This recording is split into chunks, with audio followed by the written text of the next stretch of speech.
Whoever invented the sewing machine was a genius.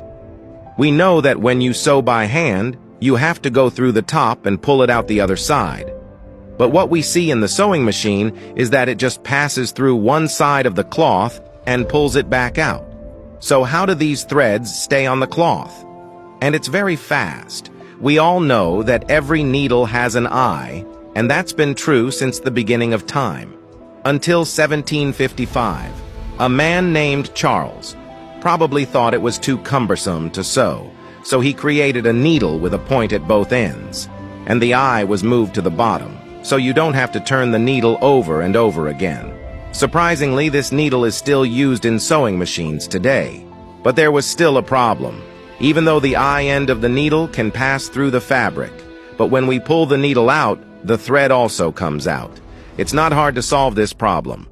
All we need to do is to leave a loop underneath the needle as it passes through the fabric. And when the needle comes down the next time, it goes through the loop at the same time. This creates a chain of stitches. This technique is called chain stitch. It's one of the first types of sewing machines. But how do you keep the loop underneath the machine? In 1857, there were two almost simultaneous solutions to this problem. One was to add a hook underneath the machine. As the needle penetrates the sewing fabric and carries the thread down, then as the needle rises, the thread between the eye of the needle and the sewing fabric is removed. Then as the needle rises, the thread between the eye of the needle and the sewing fabric becomes shorter and forms a small raised bundle. At that exact moment, the sharp hook catches the raised bundle of thread and pulls it into a loop, and as the needle comes down, the hook moves back, and the needle goes through the loop, and then as it moves up, the bundle bends again. The process repeats itself.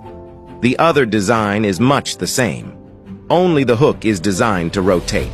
This hook was used in over 80 models of sewing machines. But there was another problem. The problem was that if one of the hooks became loose, the whole seam would fall off easily. To solve this problem, an extra thread was added under the sewing machine. This thread is connected to a bobbin needle. When the needle goes through the fabric, the bobbin also passes through the blue loop and crosses the two threads together. When the needle returns, it creates a lock stitch. This solves the problem of unraveling the thread. The bobbin is then modified into a bobbin. By rotating the bobbin, a lock stitch is formed. From this point on, the sewing machine sewing method was basically fully developed. But there was still one problem to be solved. How could the fabric move on its own? In the early days of the sewing machine, the fabric had to be moved manually after each sewing. In addition to the lack of efficiency, the stitch spacing was not always the same. For this reason, a presser corner was added to the sewing machine to hold the fabric in place. Underneath the fabric is a metal plate that looks like a scrubber. When the needle is withdrawn, it moves back a little. This friction pushes the fabric into position for the next stitch. The fabric would move on its own as it was sewn. This design is still used on every sewing machine today.